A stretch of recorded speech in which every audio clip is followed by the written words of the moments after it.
Motaleb plaza থেকে আমার কাছে কিন্তু কেন আসলে মোতালেব প্লাজার লোকেশন থেকে পাঠিয়েছে, বাট ফোনটি কিন্তু মোতালেব প্লাজার না। এই বিষয়টা একটু পরে বলি। তার আগে বলি এই ফোনটা কিন্তু আইকিউ জেড 10 টার্বো। এটা একেবারে লেটেস্ট বর্তমানে যে প্রসেসরগুলো মিডিয়াটেকের ডায়মেনসিটির যে ফোনগুলো সেগুলোর মধ্যে কিন্তু একটি। এই ফোনটি মূলত 2024 সালের প্রসেসর এবং 25-এ বর্তমানে অনেক ফোনে কিন্তু আছে।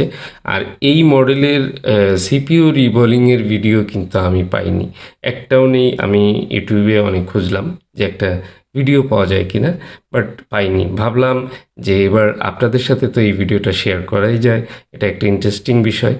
এবং কি এই ফোনটির যে প্রবলেমটি সেটি কিন্তু একদম আনকমন, এবং প্রবলেমটি আনকমন হলেও কমন হিসাবে আমরা মনে করি, সেটা হচ্ছে ওয়াইফাই এবং ব্লুটুথ কাজ করে না। তো এই ফোনটি মোতালেব প্লাজা থেকে বুকিং হওয়ার কারণ হচ্ছে যে এই ফোনটি যেখান থেকে কেনা হয়েছিল সম্ভবত সেই শোরুমটা বা ঢাকাতে মোতালেব প্লাজাতে উনি রিপেয়ারের জন্য নিয়ে যান। তারা কিন্তু বলেছেন যে এই ফোনটির সিপিইউ রিবোলিং করতে হবে। এটা যেহেতু ওয়াইফাই অন হচ্ছে না, সিপিইউ রিবল করলে আশা করা যায় ঠিক হবে। এবং কি সিপিইউ রিবোলিংয়ের জন্য ডেড রিস্ক চেয়েছেন। ডেড রিস্কের কারণে যিনি মূলত গিয়েছিলেন ফোনের ওনার, উনি কিন্তু আমার কাছ থেকে এর আগে অনেকগুলো সিপিইউ রিবোলিংয়ের কাজ করিয়ে নিয়েছেন। সিপিইউর বিষয়ে আসলে আমার প্রতি ওনার একটা আস্থা রয়েছে, যে কারণে মোতালেব প্লাজা থেকে সরাসরি উনি কিন্তু ওখান থেকে পাঠিয়ে দিয়েছেন। এটা হচ্ছে পাবনার নিয়ামুল ভাই পাঠিয়েছেন আমার কাছে ফোনটি, এবং কি ফোনটি খোলাও রয়েছে, স্ক্রুগুলো আলাদা দিয়েছেন, এবং ফোনের মাদারবোর্ডটির উপরে একটু টিন কেটে মনে হয় কোনো কাজ করা হয়েছে। টোটাল বিষয়টি শেয়ার করব এবং প্রবলেমটি সলভ হয় কিনা। আর হচ্ছে মোতালেব প্লাজার যারা দেখেছেন ওনারা অভিজ্ঞ, ওনারা বলেছেন যে সিপিইউ রিভলভ করলে হতে পারে। আর এই ফোনটা কিন্তু মিডিয়াটেক চিপসেটের একটি ফোন। টোটাল আইসিগুলো কিন্তু মিডিয়াটেক, এবং এমটিকের যে আইসিগুলো রয়েছে এই আইসিগুলো কিন্তু একদম লেটেস্ট আইসি আমরা দেখতে পাচ্ছি।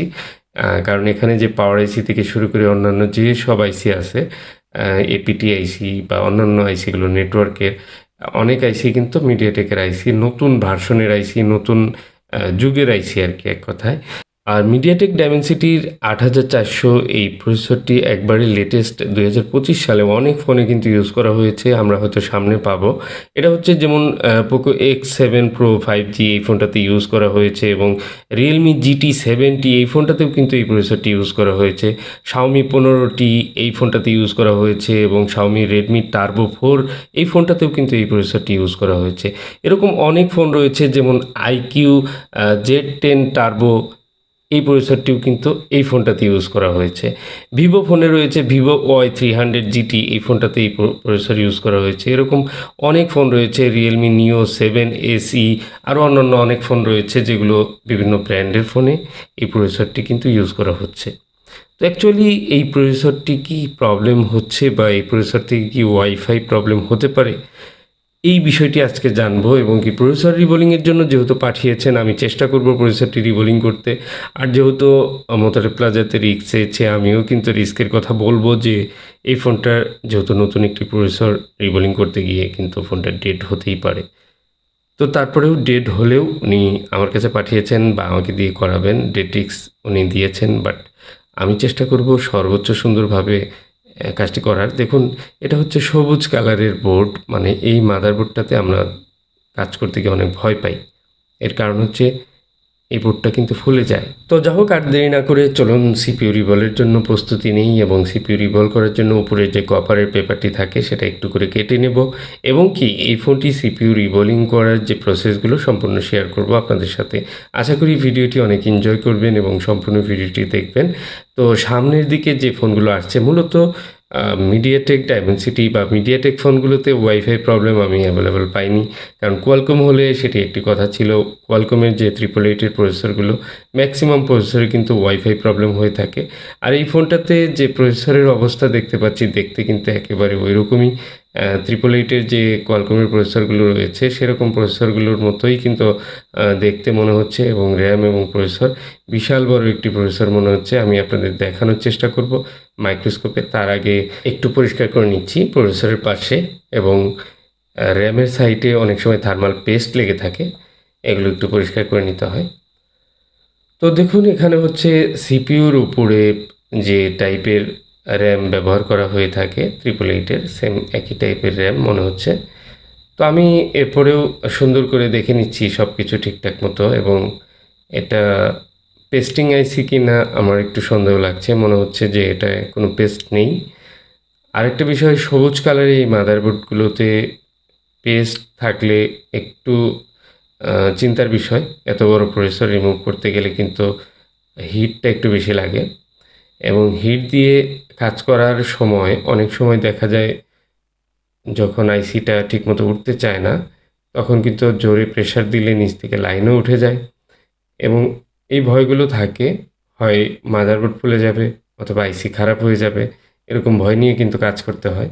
তো কিভাবে সহজভাবে আমরা একটা নতুন ফোনের, যে ফোনটাতে এর আগে কাজ করা হয়নি সে ধরনের ফোনে বা প্রসেসরে আমরা কিভাবে কাজ করব, এবং এই প্রসেসরটা সেফলি কিভাবে রিমুভ করা যায়, সেই বিষয়টা আমরা খেয়াল করব। তো দেখুন, মাদারবোর্ডটি কিন্তু আমি সুন্দরভাবে পিসিবি স্ট্যান্ডে ফিক্স করে নিয়েছি, যেন কোনো নাড়াচাড়া না লাগে এবং এদিক সেদিক না হয়। এদিকগুলো সব বিষয়গুলো খেয়াল করে তারপর আমি কিন্তু এবার শুরু করব। আর র্যামটা রিমুভ করার জন্য আমি আমার যে হট এয়ার গান রয়েছে কুইক 2008D+, এটি দিয়ে ম্যাক্সিমাম আমি চিপ লেভেলে কাজগুলো করি। অ্যাকচুয়ালি এই হট এয়ার গান কিন্তু কোনো বিষয় না। অনেকেই রিসেন্টলি আমি দেখতে পাচ্ছি কি ইউজ করেন এগুলো জিজ্ঞেস করে। তো এটা দেখুন, আমি প্রথমে একটা লেভেলে ছিলাম, তারপর 400-এ গিয়ে আমি কিন্তু রিমুভ করে ফেললাম। তো প্রথমে একটু লো টেম্পারেচারে বুটটা হিট করে নিয়ে তারপরে 400 দিয়ে আমি খুব ইজিলি কিন্তু র্যামটা রিমুভ করে ফেললাম, এবং র্যাম রিমুভ করে যেটি দেখতে পেলাম এটা কিন্তু কোনো পেস্টিং আইসি না, মানে কোনো ব্ল্যাক পেস্ট বা কঠিন যে আঠাগুলো থাকে সেরকম কোনো আঠা দিয়ে পেস্টিং করা নেই। এটা একটা ভালো দিক। এবং নিচে বেরিয়ে আসছে দেখুন মিডিয়াটেকের প্রসেসর, মিডিয়াটেকের একদম লেটেস্ট মডেলের যে প্রসেসরগুলো বর্তমানে। তো অনেক ধরনের প্রসেসরের মধ্যে মিডিয়াটেকের ডাইমেনসিটির প্রসেসর, এগুলো লেটেস্ট প্রসেসর হিসাবেই বর্তমানে আমরা দেখতে পাচ্ছি। এবং এই প্রসেসরের সাথে কিন্তু সমস্ত সেক্টর, যেমন network IC, power IC, charging IC, wifi, bluetooth, camera, এপিটি যা আছে, এক কথায় যত প্রকার আইসিগুলো আছে এই প্রসেসরের সিরিজের সঙ্গে মিলিয়ে বা প্রসেসরের সাথে একটা মিলিয়ে তারপর কিন্তু সেই আইসিগুলো বসানো হয় এই মাদারবোর্ডে। তো এটা একটি গুরুত্বপূর্ণ দিক।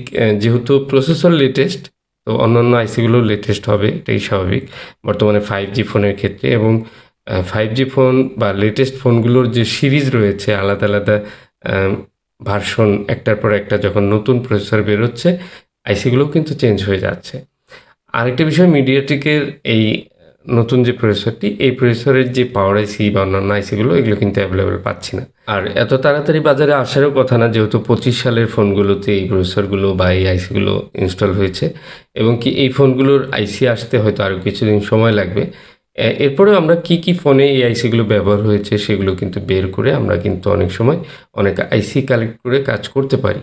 তো যা হোক, প্রসেসর আমি অলরেডি সুন্দরভাবে রিমুভ করে নিয়েছি, এবং প্রসেসর রিমুভ করার সময় আমার মনে হয়েছে যেহেতু পেস্ট নেই, খুব সহজেই রিমুভ করতে পেরেছি। এরপরেও কিন্তু এই সবুজ কালারের মাদারবোর্ডগুলো খুব হালকা মনে হয় আমার কাছে, মনে হয় বোর্ডটা ফুলে যেতে পারে, সেজন্য একটু সতর্ক ছিলাম।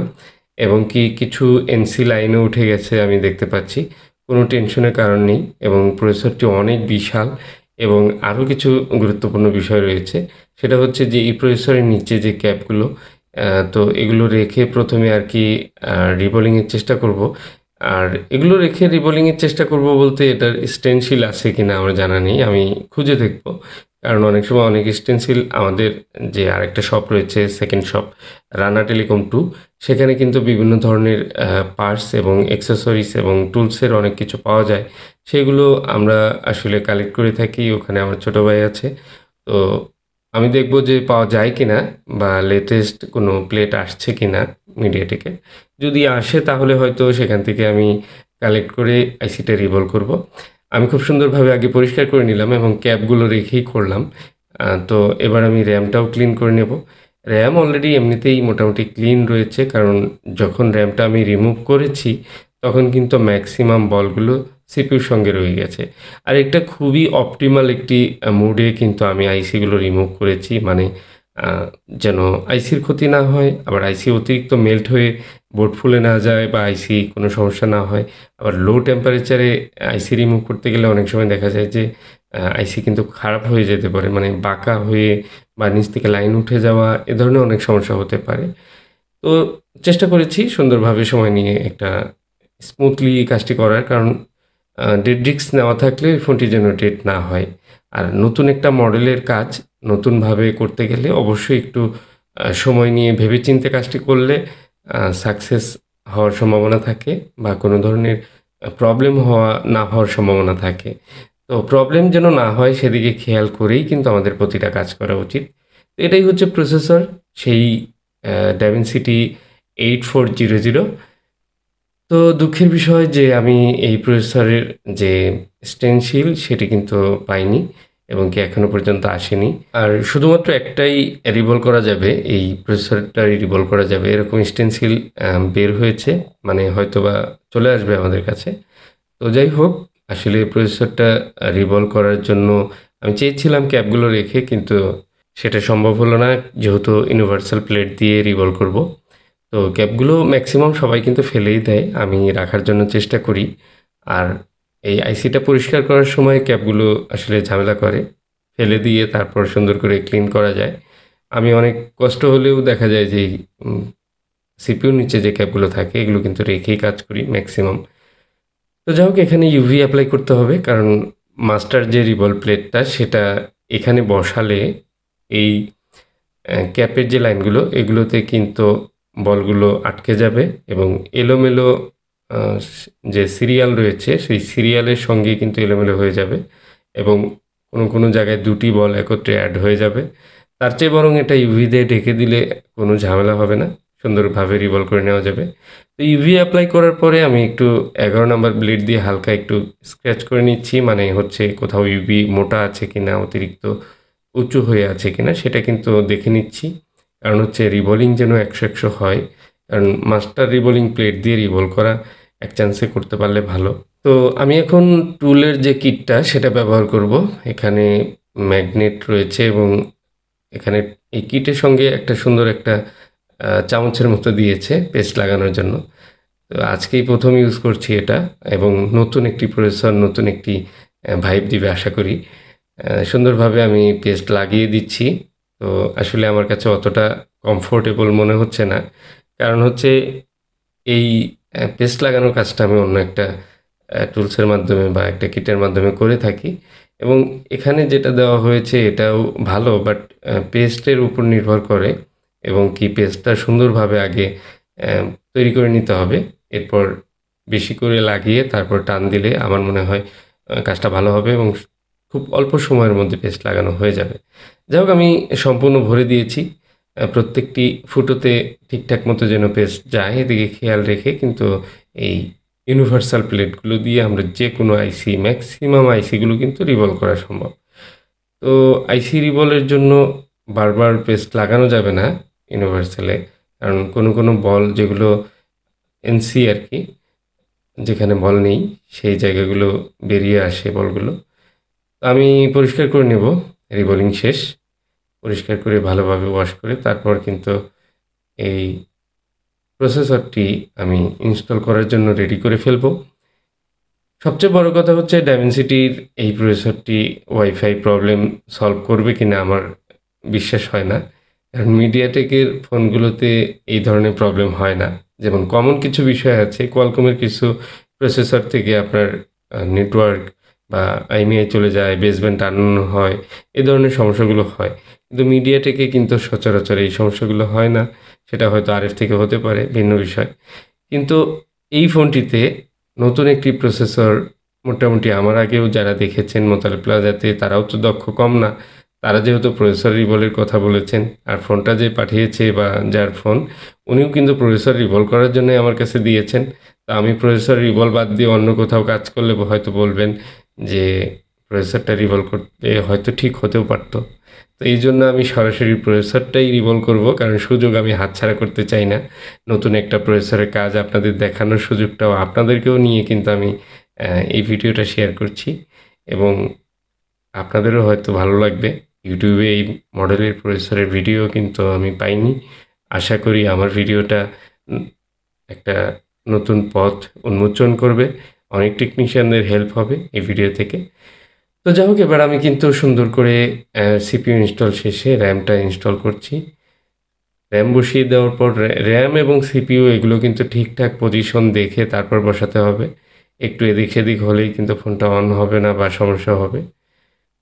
তো নর্মালি হিট একটু আগের মতোই রেখে তারপরে আমি কিন্তু প্রসেসরটা ইনস্টল করছি। র্যাম প্রসেসর একবারে যেন সোল্ড হয়ে যায়, ভালোভাবে বলগুলো ঠিকমতো মেল্ট হয়ে বসে যায়, সেদিকে খেয়াল করতে হবে। তো যাই হোক, আমার রিবলিং ইনস্টলিং সবই শেষ। এবার একটু ঠান্ডা করে চেক করার পালা যে ফোন অন আছে কিনা। সবচেয়ে বড় কথা হচ্ছে যে এই প্রসেসরগুলো কতটুকু শক্তিশালী সেটাও জানি না। অনেক সময় হিট লেগেও প্রসেসর খারাপ হতে পারে। যদিও এত দামি বা এত লেটেস্ট একটি প্রসেসর, সেটা তো অবশ্যই হিট সহনশীল করেই তৈরি করা হয়েছে এবং নির্দিষ্ট একটি মাত্রা থাকে হিটের। 450 ডিগ্রি পর্যন্ত একটা প্রসেসর হিট করা যেতে পারে, বাট সেটার কিছু শর্ত রয়েছে। তো যাই হোক, আমি এবার চেক করব এবং ফোনটা অন হয় কিনা। আর এই ফোনটা অন হওয়ার পর আমার যে ওয়াইফাই ব্লুটুথ প্রবলেম রয়েছে সেটা সলভ হয় কিনা সেটাও কিন্তু দেখার বিষয়। তো আলহামদুলিল্লাহ ফোন কিন্তু অন হয়েছে। আইকিউ লেখা যেহেতু চলে আসছে, আশা করি সম্পূর্ণই অন হবে। তো অন হওয়ার পর আমরা দেখতে পাবো একদম অন হয়েছে। ওয়াইফাইটাই আগে যাই। ওয়াইফাই এমনিতে দেখাচ্ছে যে অন হয়। তো এটাই সমস্যা মূলত। আমার মনে হয় প্রবলেমটা সলভ হলো না। তো ব্লুটুথটাও দেখি একটু চেষ্টা করে অন হয় কিনা। এবং ওয়াইফাই অন করলে কিছুক্ষণের জন্য অন দেখায়, এরপর কিন্তু অটোমেটিক এটা আবার অফ হয়ে যায়। অ্যাকচুয়ালি এগুলো আইসি থেকেও প্রবলেম হতে পারে, আর সব কিছু দেখার প্রয়োজন রয়েছে। নতুন একটা ফোন, নতুন একটা মডেল।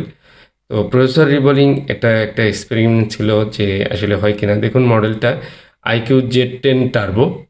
তো বিভিন্ন নতুন নতুন মডেলের প্রসেসর নিয়ে যেহেতু কাজ করি, একটু এক্সপেরিমেন্ট করে নিলাম এবং এবার আমরা দেখব যে অ্যাকচুয়ালি এটার ওয়াইফাই ব্লুটুথ আইসি কোনটা। দেখুন এই যে এটা হচ্ছে ওয়াইফাই এবং ব্লুটুথ আইসি। আর এই মডেলের আসলে কোনো সলিউশন বর্ণিত নেই, যে কারণে একটু কষ্ট হয়ে যায় যে কোনো এ ধরনের কাজগুলো করা। তো বেসিক্যালি এই ওয়াইফাই ব্লুটুথের জন্য যেহেতু একটা আইসি ব্যবহার করা হয়েছে, ওয়াইফাই ব্লুটুথ যেহেতু একত্রে প্রবলেম হচ্ছে, তো এই আইসিটা প্রবলেম হওয়ার সম্ভাবনা অনেক বেশি। এই আইসির যে রিকোয়ারমেন্ট ভোল্টেজগুলো রয়েছে সেগুলোতেও প্রবলেম হতে পারে এবং আইসিটাও প্রবলেম হতে পারে। তো আমরা কি হয়েছে একটু দেখি ভিতরে খুলে যে কোনো প্রবলেম পাওয়া যায় কিনা। সবচেয়ে বড় বিষয় হচ্ছে যে এই আইসিটা একেবারে নতুন মডেলের একটি আইসি, নতুন আইসি। এটা বর্তমানে তো আমার কাছে নেই। এই মডেলের কোনো ফোনও নেই বা এই টাইপের কোনো আইসিও নেই এবং ঢাকাতে খোঁজ নিলাম, ঢাকাতেও কারো কাছে এই আইসিগুলো এখনও আসে নাই। 2025 সালের নতুন ফোন যেহেতু, এগুলো আসতে আরও কিছুদিন সময় লাগবে। তো চায়নাতে অলরেডি অর্ডার হয়ে যাবে, এটা যদি পাওয়া যায় আর কি, হয়তো চলে আসবে। তো জিআরগুলো চেক করে নিলাম। জিআর একদমই ঠিক রয়েছে, কোনো ধরনের শর্ট বা কোনো লিকেজ আমার মনে হচ্ছে না। এবং নতুন যেহেতু ফোন, কোনো ড্যামেজ হওয়ার তো প্রশ্নই আসে না। লিকুইড ড্যামেজ বা অন্য কিছু হওয়ার সমস্যা, এই ধরনের সমস্যা আসলে নেই। আমি আইসিটা একটু খুলে দেখব আইসির বলগুলো কীরকম। তো দেখুন আবার পাশে মাইক্রোফোন রয়েছে, একটু সাবধানে। তো আইসিটা রিমুভ করে নিলাম। আইসি রিমুভ করার পর যে বলগুলো, এই বলগুলো দেখলাম ঠিক রয়েছে একদম, কোনো পোড়াটোড়া কোনো ঝামেলা নাই। আবার আগের মতো আইসি বসিয়ে দিলাম। তো যেহেতু আইসি নাই, এখানে আসলে অপারগতা স্বীকার করা ছাড়া আর কোনো ওয়ে নাই। আইসি যেহেতু নতুন থাকলে বা আইসিটা লাগিয়ে চেক করলে একটা কিছু বোঝা যেত। তারপরেও আপনাদের কি মনে হয় মতামতটা কমেন্টে দিয়ে রাখলে আমি খুশি হব। কারণ অনেক টেকনিশিয়ান আমি জানি যে এই ভিডিওটা দেখেছেন বা দেখছেন। আরেকটা বিষয়, ভুলেও কিন্তু সিপিইউ রিভলভ করতে যাবেন না, মানে এই ওয়াইফাই ব্লুটুথের প্রবলেমের জন্য। কারণ সিপিইউ রিভলভ করলে ওয়াইফাই ব্লুটুথ কিন্তু সলভ হবে না। আর এই ফোনটা ঠিক না হলেও অনেকেই কিন্তু জানতে পারলো যে সিপিইউ রিভলভ করে এটা ওয়াইফাই ব্লুটুথ ঠিক হবে না। এটাও আমার মনে হয় অনেক কাজে দিবে। সবার সাথে শেয়ার করে রাখুন। ভিডিওটা কিন্তু অনেক গুরুত্বপূর্ণ হয়ে থাকবে। আর নতুন যারা আছেন তারা কিন্তু চ্যানেলটা অবশ্যই সাবস্ক্রাইব করে যাবেন। অনেক ধরনের ইম্পর্টেন্ট ভিডিও কিন্তু আমি এখানে আপলোড করি।